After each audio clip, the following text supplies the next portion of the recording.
देख करके प्रसन्नता होनी चाहिए, घमंड नहीं होना चाहिए, ईर्ष्या नहीं होनी चाहिए। ये मानसिक बीमारियां हैं। यदि आप किसी से ईर्ष्या कर रहे हैं, जल रहे हैं, कई लोग तो दूसरों का बिगाड़ने के लिए अपने पैसे भी खर्च कर देते हैं। ले भैया पैसे ले ले, जरा उसका नुकसान करे जा।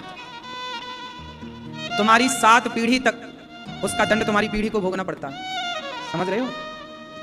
बाप का किया गया अच्छा बुरा बच्चे को भी मिलता है। सही है कि गलत है।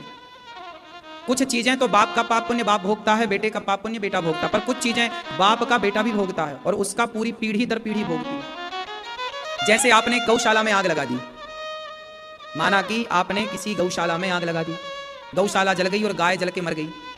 किसी के घर में आपने आग लगा दिया, किसी का घर जल के राख हो गया। किसी के खेत में आपने आग लगा दी, उसकी फसल जल के राख हो गई। यदि आपने ये अपराध किए हैं, गौशाला जलाने का, घर जलाने का, किसी का खेत जलाने का, ये पाप किया है, तो इस पाप का दंड तुम्हें तो मिलेगा, तुम्हारी पीढ़ी को भी इसका दंड भोगना पड़ता है।